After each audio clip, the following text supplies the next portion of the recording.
만세반석교회에다가 우리 집을 잘 지어서 하나님 나라에서 하나님이 기뻐하시는 아름다움을 누리는 우리 모두가 되시기를 주님의 말씀을 따라 간절하게 축복합니다. 우리 시간에 함께 기도하며 하나님께 예배 나아갈 때 하나님 이 시간 주의 성령을 우리 가운데 충만하게 더하셔서 우리가 은혜 가운데 집을 잘 지어나가는 아름다운 은혜의 역사들을 우리에게 더하여 주옵소서라고 하나님께 우리 예배를 드리면서 성령의 충만함을 위해 함께 먼저 기도하기를 원합니다. 두 번째로 기도할 때 하나님 정말 하나님이 사랑하신 우리 다들에게 한 영혼 한 영혼을 주님이 기억하시고 그 영혼들이 정말 하나님 앞에 온전하게 든든하게 세워지게 하시고 하나님의 기쁨이 되어지는 거룩한 삶을 모든 성도들이 살아갈 수 있도록 주님이 도와주옵소서.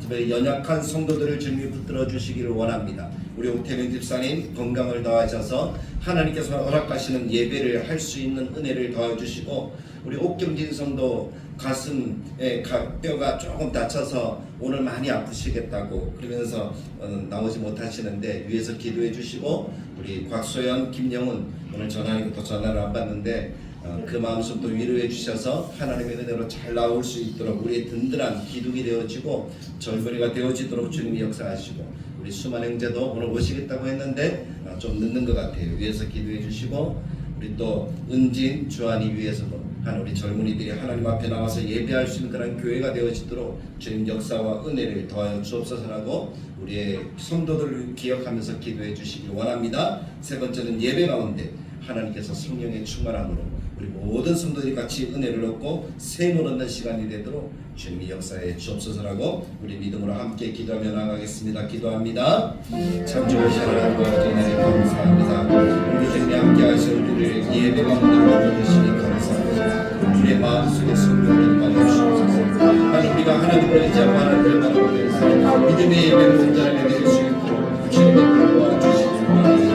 하나님이 기뻐하시고 또 하나님이 기뻐하시는 놀라운 역사가 우리 가운데 나타나기를 간절하게 소원하오니 하나님의 은혜를 더하셔서 하나님의 뜻과 하나님의 사랑이 충만하게 넘치고 하나님께서 베푸신 아름다움이 우리 가운데 충만하게 나타나도록 주님께 도와주시옵소서. 하나님이 역사해 주시길 원합니다. 성령의 권능으로 은혜를 붙들어 주시길 원합니다. 각사의 미래 교회에서 보시고 임하여 주옵소서. 주님 만나게 하여 주옵소서. 귀를 열어 주옵소서. 눈을 열어 주옵소서. 마음을 열어 주옵소서. 주님이 채우신 아름다운 역사가 나타나고 주님이 도와주시고 함께 해주시기를 간절히 바라옵소서. 하나님 은혜를 해주시길 원합니다. 역사해 주시길 원합니다. 권능을 나타내 주시길 원합니다. 하나님의 뜨거운 역사가 충만하게 나타나고 주님 도와주시고 함께 해주시기를 간절하게 소망하오니 하나님은 불을 더하여 주옵소서. 하나님의 자비를 더하여 주옵소서. 은혜의 역사가 충만하게 나타나도록 인도해 주시기를 간절하게 바라옵고 소망하오니 하나님 축복해 주시길 원합니다. 내들에게 아니고 아니고 주님이 기억하시고 우리 모두 하나님께 예배자가 되어지고 하나님의 만남 믿음의 삶을 살아가며 교회로서 함께 전화할 수 있는 은혜를 드려주시길 원합니다.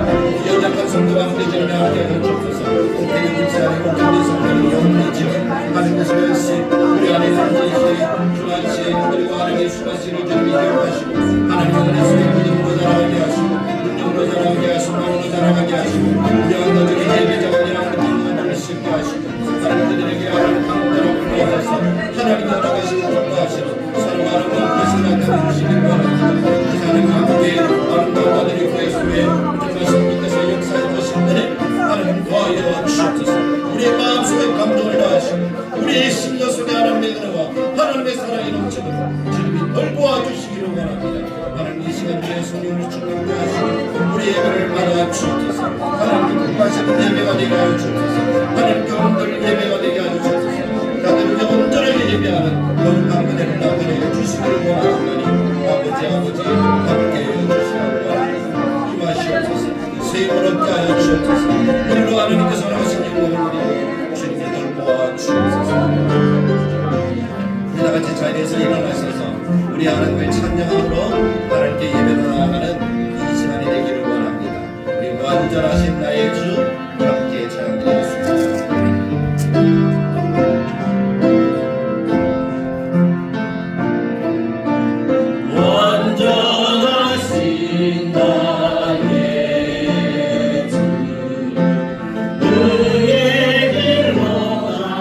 인도하사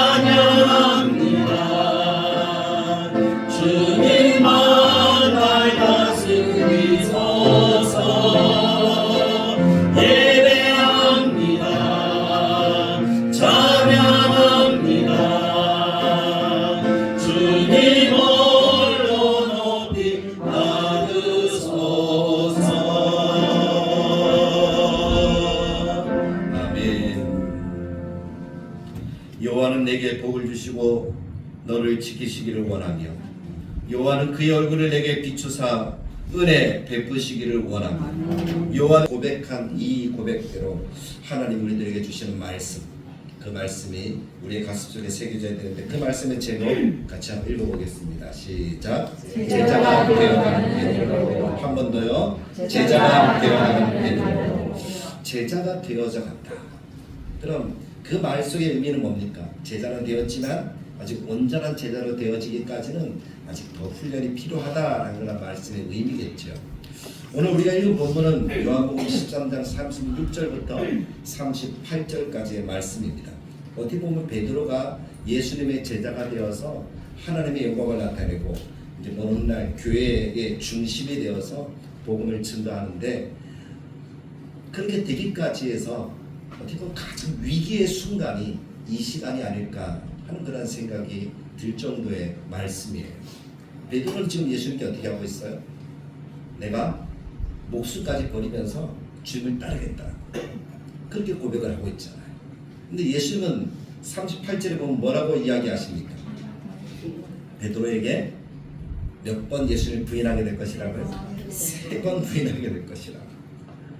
베드로는 지금 나 정말 예수님 위해서 목숨 버리겠습니다라고 얘기를 하는데 예수님은 뭐라고 얘기해요?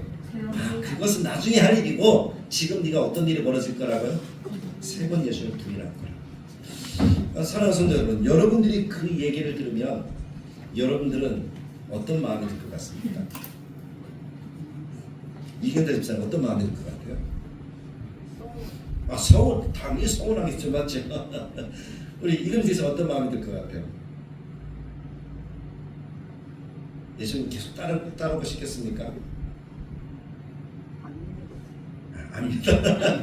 아니 나는 지금 예수님을 정말 목숨까지 버리겠다고 하는데 예수님 나를 인정해 주지도 않네. 그런 마음이 들까요 안 들까요?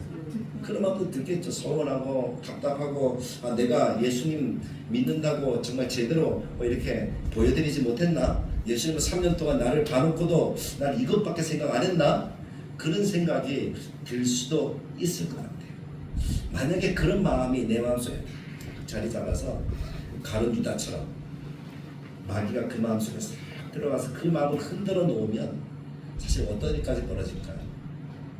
정말 예수님을 대항해서 일어났다든지 아니면 아예 떠나버리든지 가룟 유다처럼 죽음에 이르게 되어지는 그런 일들도 있지 않을까 하는 그런 생각이 드는 그런 상황이잖아요. 이것을 보면서 제가 느끼는 것은 뭡니까? 처음부터 완전한 사람은 없다는 거예요.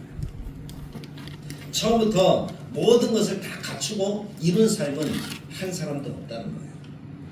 그런데 이 땅에 많은 사람들을 보면요, 대부분의 자기가 완전한 것처럼 모든 것을 다 갖춘 것처럼 대우받기를 원해요. 그 사람들의 마음이에요. 젊은 청년들이 직장에 들어가면 자기의 역량이 이만큼인데 그래서 이만큼 대우해 주기를 원하는 그런 마음들 참 많잖아요.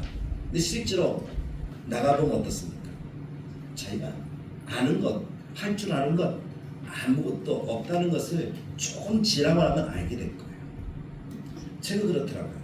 전도사 처음에 하나님의 부르심을 확신하고 신학을 공부하잖아요. 신학을 공부할 때 마음이 어떤 줄 아십니까? 제가 목회만 하기만 하면 나는 10,000명 교회, 100,000명 교회 분명히 할 수 있을 것 같아 하는 그런 마음이 딱 들어요. 저는 1학년 때 그런 마음이 들더라고요. 근데 시간이 조금 지나면서 성경을 조금 더 알아가고 하니까 교회를 그때부터 봉사를 시작하잖아요. 교회 봉사를 하면서 부딪혀 보니까 이제 졸업 반쯤 되니까 어떻게 될까요? 내가 이거 할 수 있을까? 그런 마음이 드는 것이 사실이에요. 더 낮아지고 겸손해지더라고요.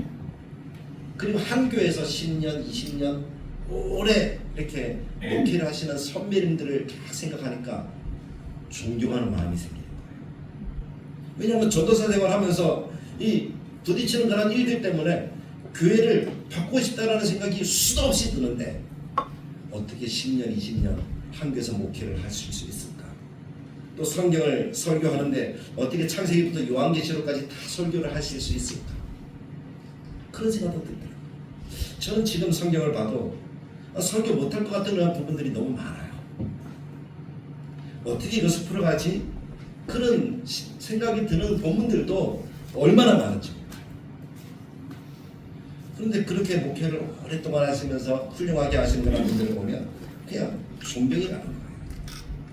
그래서 드는 생각이 처음부터 완전한 사람은 없구나. 아마 그분도 조금씩 훈련받으면서 지어져 갔을 거예요. 그런 분들 얘기를 간증을 통해서 들어보면 그러더라고요. 죽을 고비를 수도 없이 넘겼다. 그런 얘기들을 너무 많이 하셔요. 고통스러웠다는 거, 힘드셨다는 거예요. 근데 인내하면서 견디니까 하나님께서 도우시더라고요. 그래서 지금까지 왔다. 사도 바울이 고백하는 것처럼 나의 나 된 것은 내가 아니라 누가 하신 거라고요? 하나님이 하신 거라는 고백을 다 하시더라고요. 그게 진짜인 것 같아요. 오늘 우리가 이 자리에 있는 것은 내 능력입니까? 내가 똑똑해서 그렇습니까?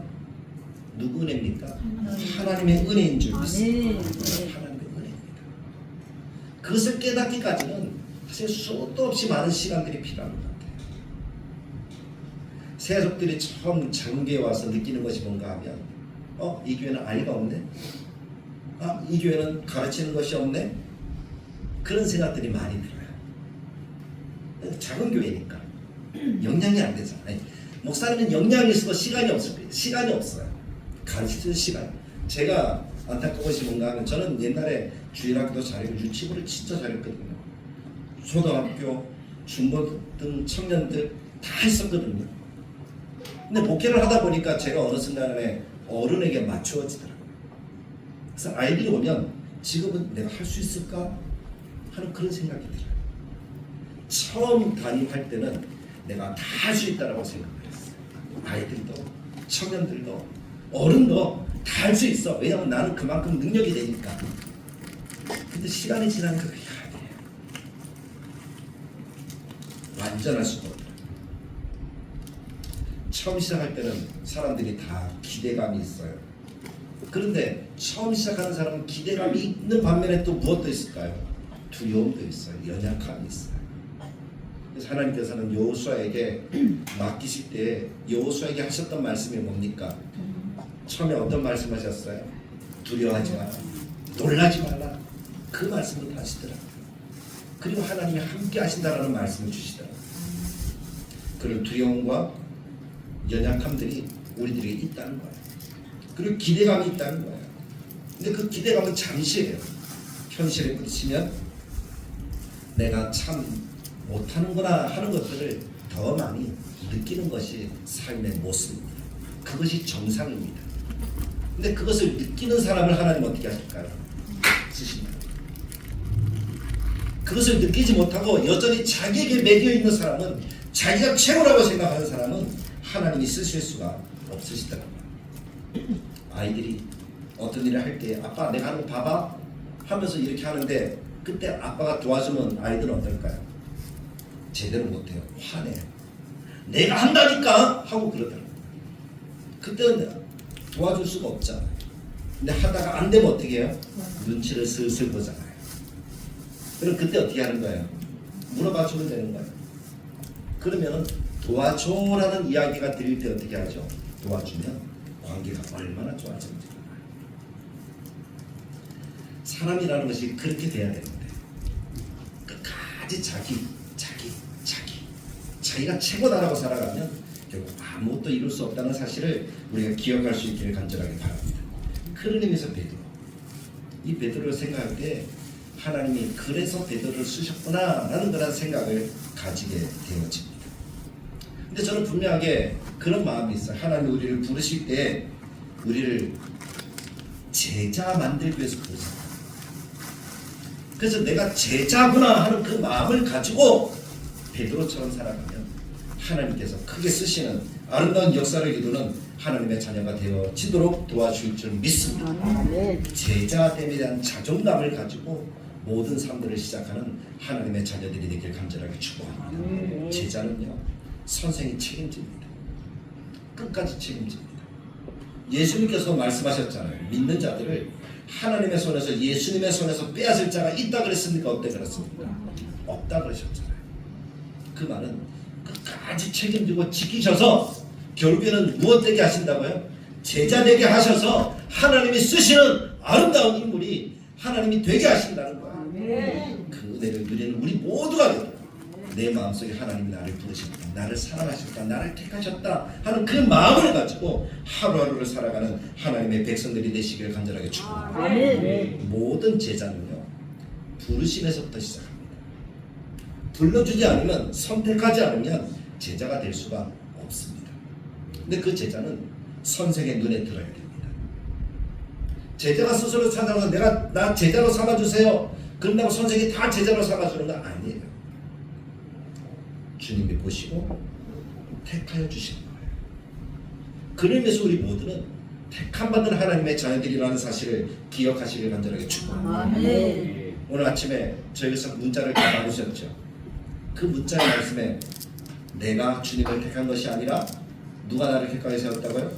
주님이 나를 택하여 세웠다는 말씀이 있었을 거예요.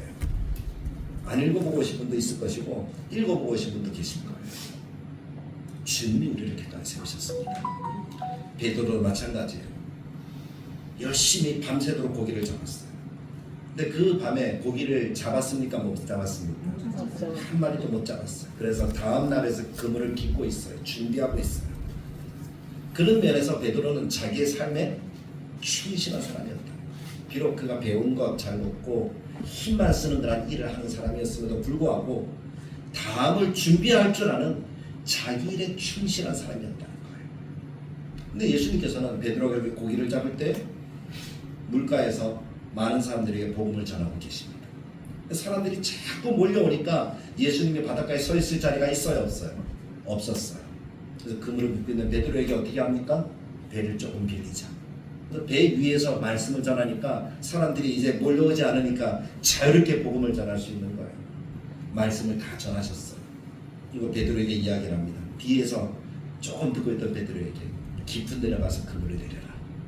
그럼 고기를 잡을 것이다. 근데 베드로의 입장에서 생각해 보십시오. 깊은 데로 가면 그 아침에 고기가 잡힐까요, 안 잡힐까요? 멀리 가면 고기가 있을까요, 없을까요? 어부의 상식은요, 깊은데 한 새벽에는 고기들이 다 어디로 오는가 하면 어두운 데로 옵니다. 해가 뜨기 시작하면 물고기들은 야행성이거든요. 그래서 빛을 싫어합니다. 그래서 어둠으로 몰려와서 다 이렇게 숨는 거예요. 잠자는 거예요. 그런 물고기들이 다 낮은 데 있기 때문에 깊은 데로 가면 고기가 있어요, 없어요?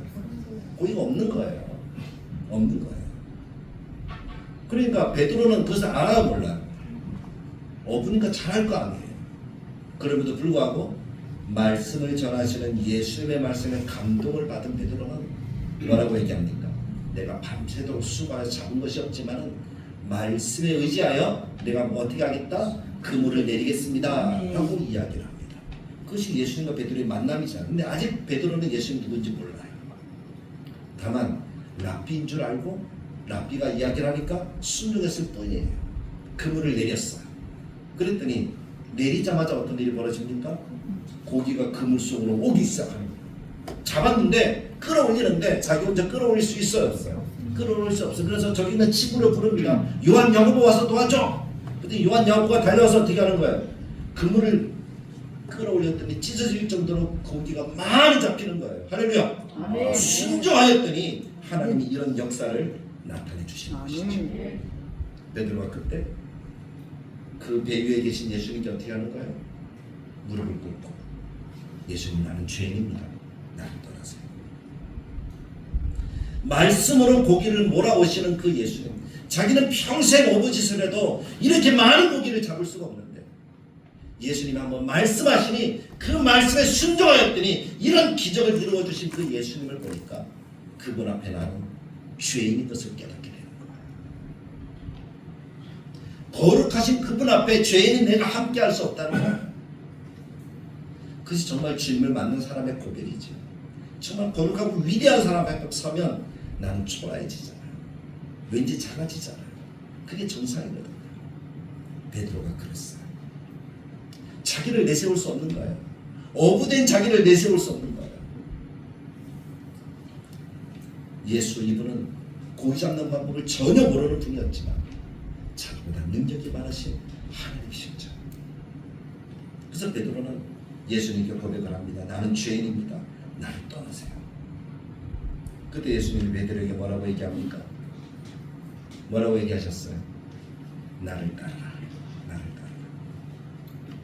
이제부터는 네가 그냥 어부가 아니라 사람을 낚는 어부가 되게 합니다.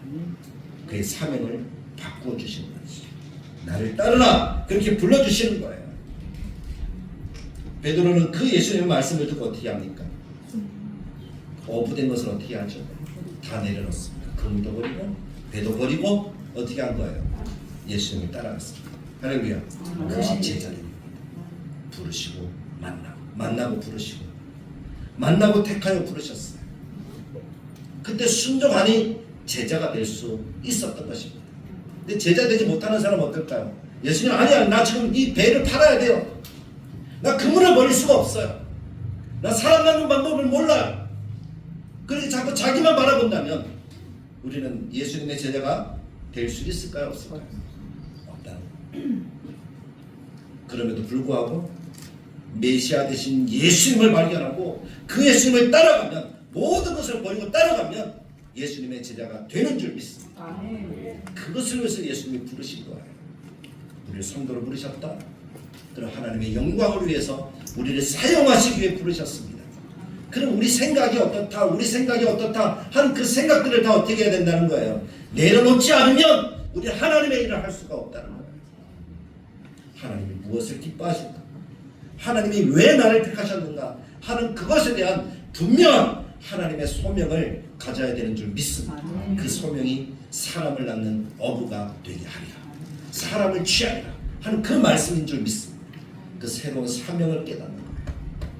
왜 다대로 교회로 부르시고 왜 다대로 교회에서 우리가 함께 신앙생활을 하게 하시는가, 그 이유를 깨달아야 될 줄로 믿습니다. 그것을 깨달아서 우리 모두가 주님이 기뻐하시는 일들을 위해서 하나 되어지고 한마음 되어지는 일들에 마음을 모아서 함께 달려가는 우리 모두가 될 수 있기를 간절하게 축복합니다. 그를 위해서는 내 생각보다 더 높으신 하나님의 뜻을 물을 줄 알아야 되는 줄 믿습니다. 자, 그렇게 예수님이 부르셨고 만나시고 택하셨습니다. 그때부터 예수님과 베드로는 선생님과 제자의 삶이 시작되어진 거예요. 근데 제자로 불렀지만, 제자이긴 하지만 아직 온전한 제자는 될 수가 없어요. 그래서 예수님께서는 몇 년 동안 베드로를 훈련시키십니까? 몇 년 동안 훈련시켰죠? 예수님의 공생애가 몇 년입니까? 3년. 3년 동안 베드로를 훈련한 거예요. 베드로 훈련하면서 그가 제자가 되어지는 과정이잖아요. 오늘 본문은 베드로가 몇 년째 예수님으로 들었던 말씀일까요? 거의 3년 지나고 6개월째. 3년 6개월째 이 말씀을 듣는 거예요. 3년 6개월 지났음에도 불구하고 예수님이 베드로에게 하시는 말씀은 뭡니까? 진실로 진실로 내게 이르노니 네가 나를 몇 번 부인하리라? 3번 부인하리. 3년 6개월 훈련 받았는데 아직도 제자가 안 되었다는 거죠. 어떤 과정이 있었을까요? 3년 6개월 따라다니면서 베드로는 예수님이 하는 모든 것들을 보았어요. 가장 가까이에서 예수를 보았던 사람입니다. 가장 오랫동안 보았던 사람이 베드로잖아요. 처음 부르셨으니까. 물론 베드로보다 먼저 예수님을 만난 사람도 있어요. 베드로의 동생 안드레가 먼저 만났어요. 요한을 통해서 보라, 세상 죄를 지고 하는 하나님의 어린 양이다 하는 그 얘기를 듣고 예수님을 먼저 따랐습니다. 그리고 나서 베드로에게 찾아갔지만 베드로는 예수님을 따르진 않았어요. 근데 고기 잡는 이 현장에서 예수님이 베드로를 부르시니 그때부터 따랐던 거죠. 그래서 훈련을 받았어요. 그래서 예수님을 만나서 가장 옆에서 예수님을 배웁니다. 예수님이 기적을 행하시니까 그 기적도 봅니다. 말씀을 전하시니까 말씀도 듣습니다. 처음에는 그 말씀이 귀에 잘 들어올까요? 안 들어올까요? 안 들어와요. 어부가 고기 잡는 가르치면 잘할 텐데 다른 거 얘기 들으면 귀에 들려요? 안 들려요? 안 들려요. 무슨 말씀인지 잘 이해가 안 돼. 그러면서 베드로는 그래도 예수님이 부르셨으니까 예수님이 하나님이신 줄 알고 메시아인 줄 알고 어떻게 하는 거예요? 끝까지 쫓아가는 거예요. 그게 베드로의 강직함이에요. 포기하지 않는 거죠. 예수님 그것을 보셨던 것 같아요. 그렇게 보시면서 계속해서 훈련시키십니다. 그랬더니 베드로가 조금씩 변화되어지는데 고백의 사람으로 변화가 되더라고요. 다른 제자 이야기들은 성경에 많이 안 나와요. 근데 베드로의 고백 이야기는 성경에 수없이 나오더라고요. 도마라는 제자가 고백하는 게 나와요. 근데 그 뒤에 예수님 부활하신 이후의 고백이에요. 근데 베드로는요, 예수님 십자가 달리기 전에 몇 번의 고백을 합니다. 첫 번째 고백이 뭔가 하면 영생의 말씀이 주님께 있는데 우리가 누구에게 받습니까? 그 얘기예요. 예수님이 사람들에게 기적을 행하세요. 500의 기적을 행하세요. 그리고 아버지께서 이끌지 아니하시면 내게로 올 자가 없다 라고 그 말씀을 하신 이후에 바리새인, 사두개인 이런 사람들도 예수님을 조금씩 죽이려고 하는 거예요. 반감을 품는 거예요. 그래서 한두 사람 떠나가는 거예요. 그때 예수님이 제자들에게도 얘기를 합니다.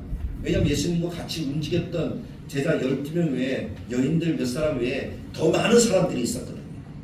근데 그 사람들이 바리새인의 눈치를 보고 또 예수님이 아버지께서 이끌지 아니하시면 아무도 올 수 없다 그러니까 아버지가 누구의 하나님인가?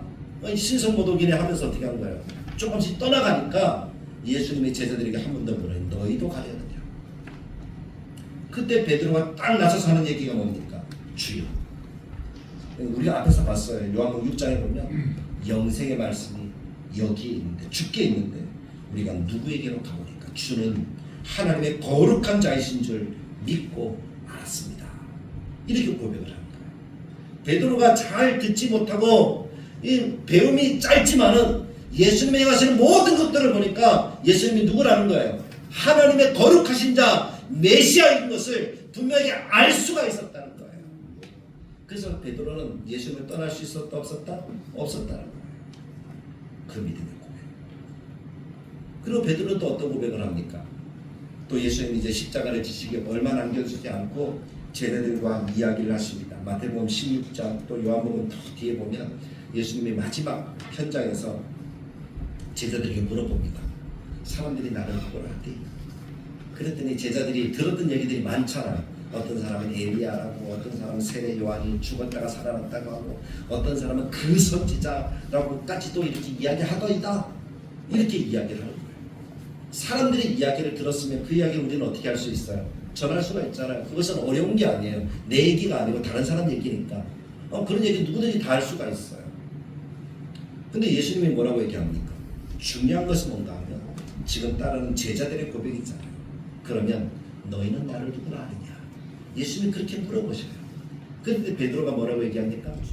주는 그러시듯이요 살아계신 하나님의 아들이십니다라고 믿음으로 고백하는 거예요.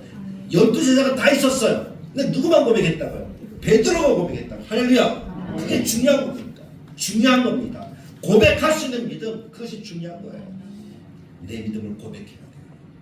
그래서 여러분들에게 어떤 고백을 요구받으면 여러분들은 말할 수 있어야 돼요. 예수님 믿느냐? 그럼 부끄러워서 말 못하는 사람이 아니라 나 예수님 믿는다고. 너 교회 다니냐? 그럼 어떻게 해야 돼요? 나 교회 다닌다고. 어느 교회인데? 할렐루야. 다들 교회라고 얘기해야 되죠. 이렇게 조금만 해가지고 사람도 없어서 말하지 못하는 그거 아니에요. 그렇게 하면 안 돼요. 작지만 하나님의 사랑이 있고 예수님의 말씀이 있다면 우리는 다들 교회를 이야기할 수 있어야 되는 거예요. 학생 때는 그렇더라고요. 교회가 크면 막 자랑하더라고요. 근데 교회가 작으면요 그냥 교회만 다닌다고 교회 안 가르쳐줘요. 그런 애들이 있거든요. 부끄러우니까 교회 작으니까. 무엇이 없다는 거예요? 믿음이 없다는 거예요. 믿음이 뭔지 모른다는 거예요. 믿음은 많으나 작으나 내가 속해 있는 그곳에서 하나님의 은혜가 있다면 그것을 자랑할 수 있는 것이 믿음입니다. 그것이 고백이에요. 베드로의 고백이 그래서 중요한 거죠. 주는 그리스도시요 살아계신 하나님의 아들입니다라고 고백하니 예수님이 뭐라고 이야기를 합니까? 바요나 시몬아, 요한의 아들 시몬아. 그 말은 베드로의 아버지 이름이 뭐라는 겁니까? 요한이라는 거예요. 요한이라는 제자도 따로 있잖아요. 근데 그 제자의 아들이 아니고 요한이라는 아들의 이 베드로인데 바요나 시몬아, 네가 복이 있다. 이것을 너에게 알게 하시는 누구라고요? 살아계신 하나님이시다. 너를 이제 시몬이 아니라 베드로라. 이름을 바꿔주시고 그러면서 뭐라고 얘기해요? 내가 이 반석에 내 교회를 세우리니 그 믿음의 교회를 세우시겠다. 그러면서 뭘 주시는가 하면 천국의 열쇠를 선물로 주시더라고요. 마태복음 16장을 읽어보면 그렇게 얘기해요. 천국의 열쇠를 내가 너에게 주겠다. 네가 무엇이든 풀면 풀리고 묶으면 묶여주게 하겠다. 베드로의 기도의 열쇠를 주시는 거예요. 와, 이거보다 더 큰 축복이 어디 있습니까?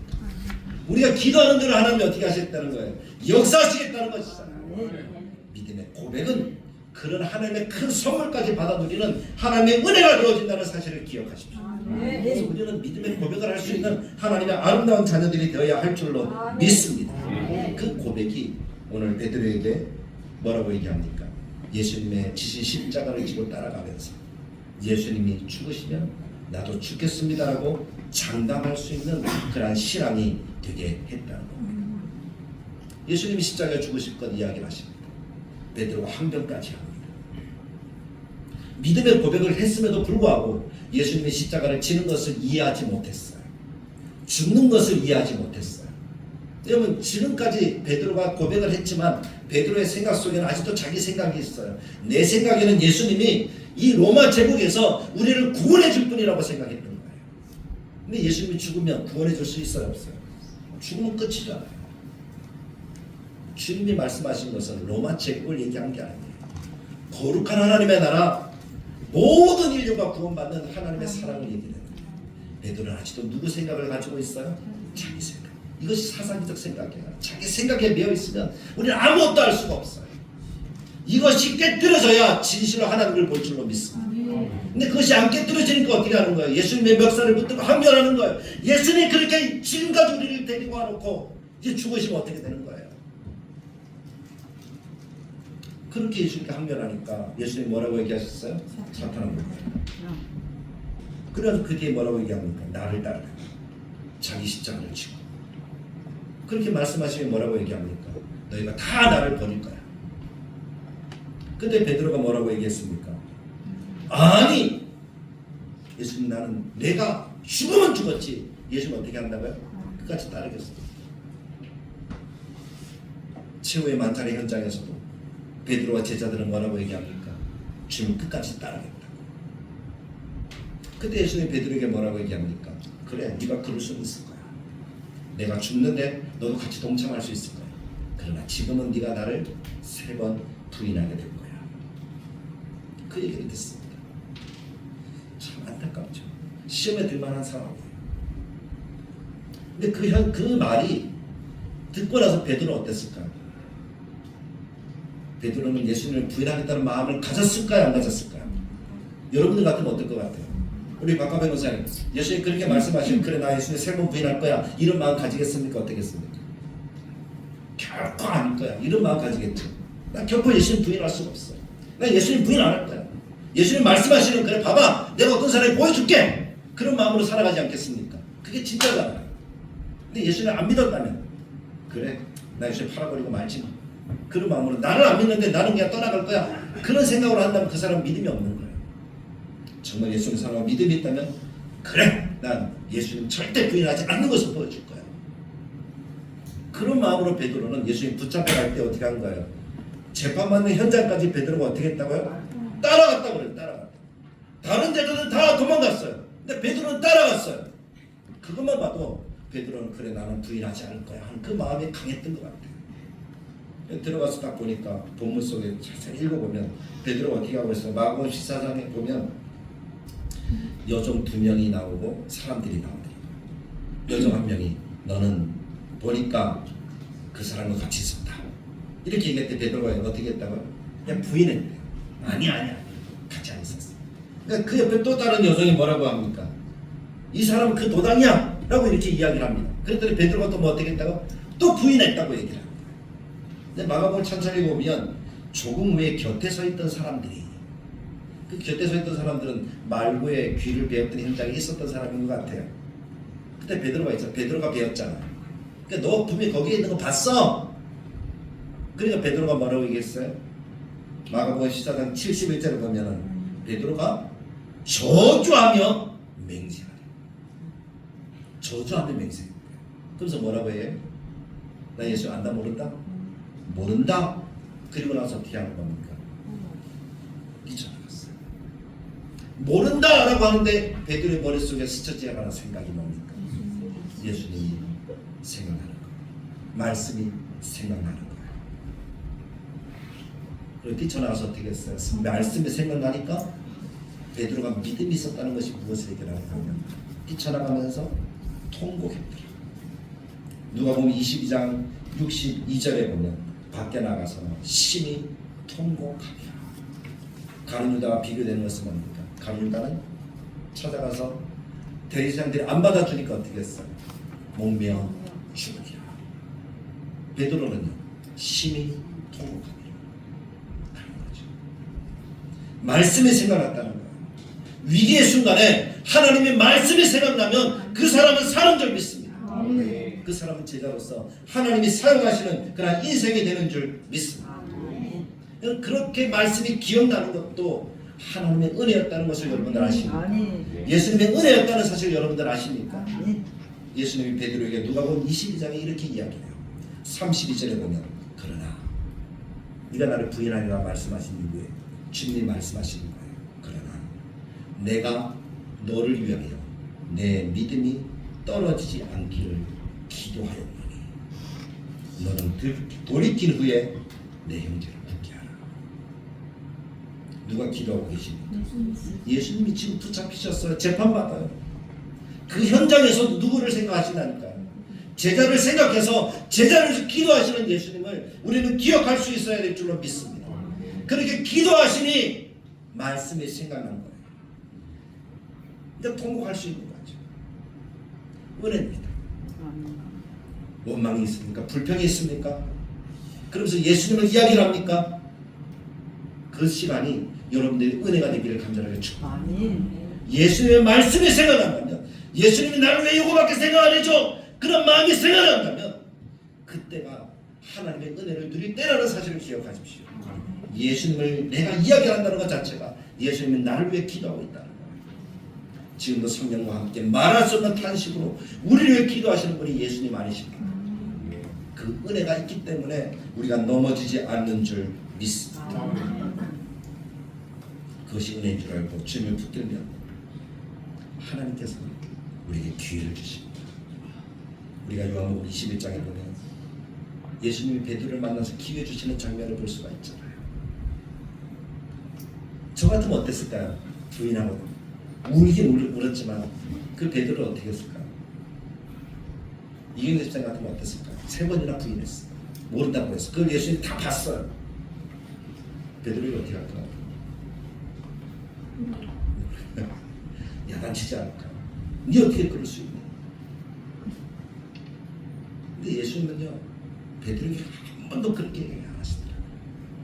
사랑이 많으신 예수님은 베드로가 제자이기 때문에 끝까지 포기할 수 없기 때문에 그 베드로가 다시 깨닫고 하나님의 영광을 위해서 사용하시도록 한 번도 야단치지 않으시더라고요.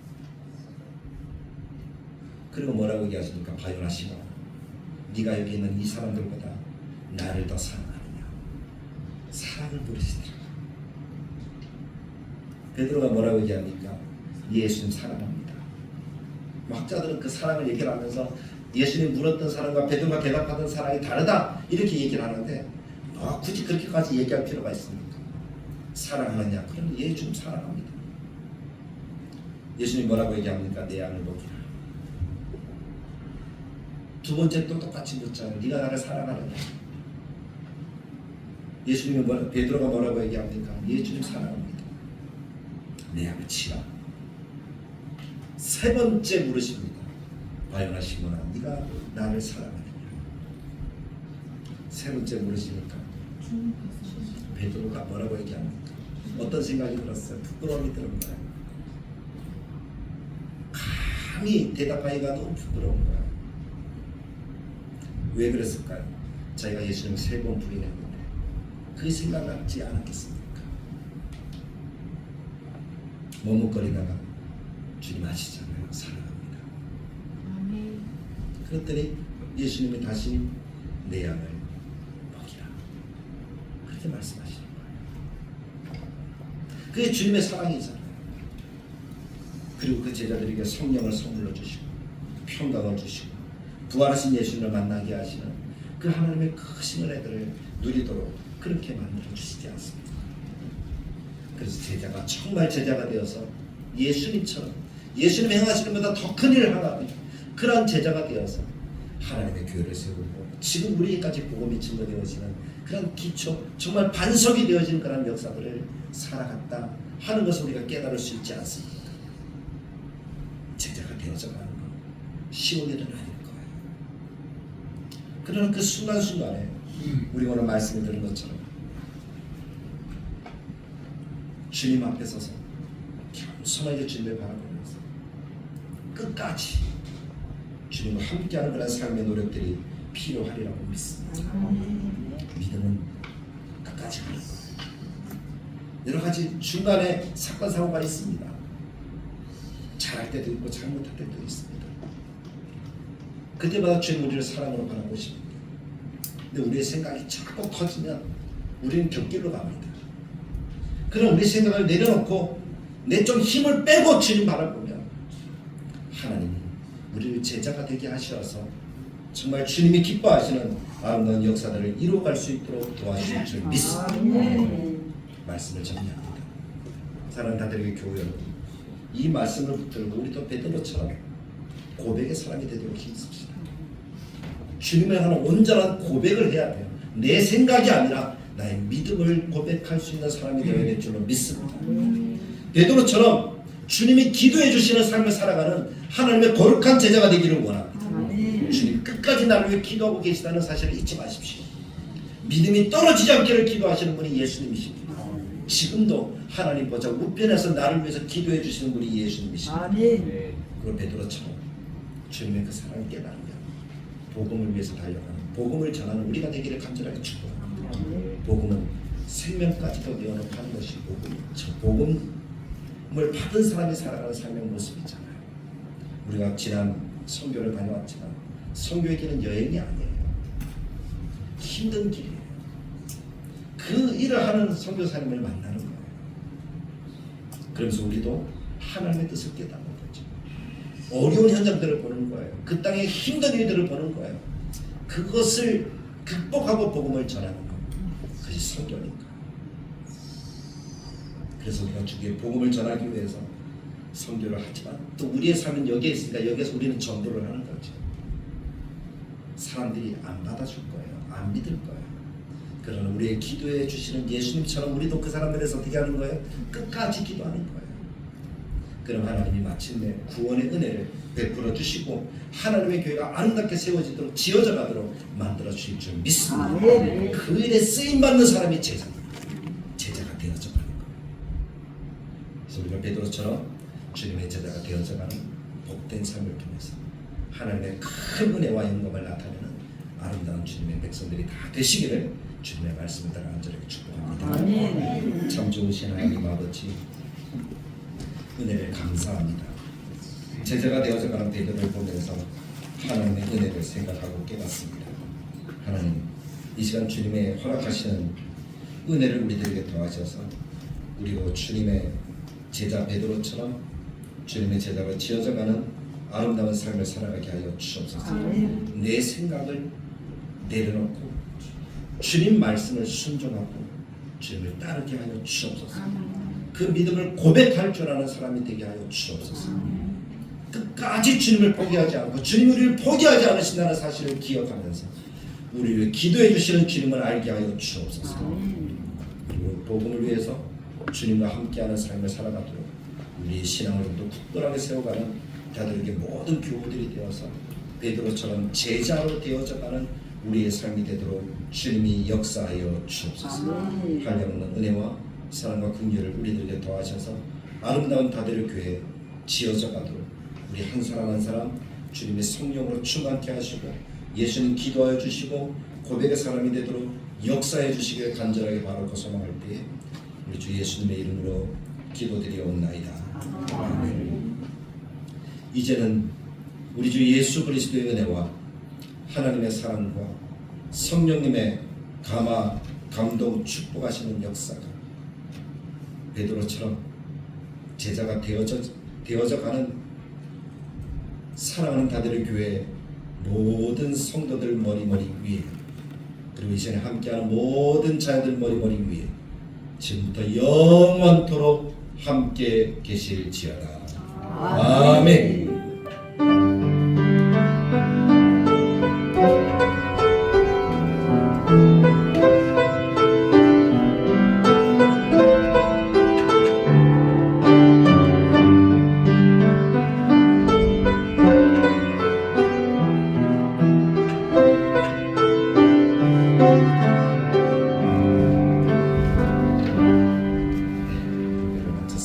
우리 앞당 옆으로 서로 사랑의 인사 나누겠습니다. 사랑합니다. 축복합니다.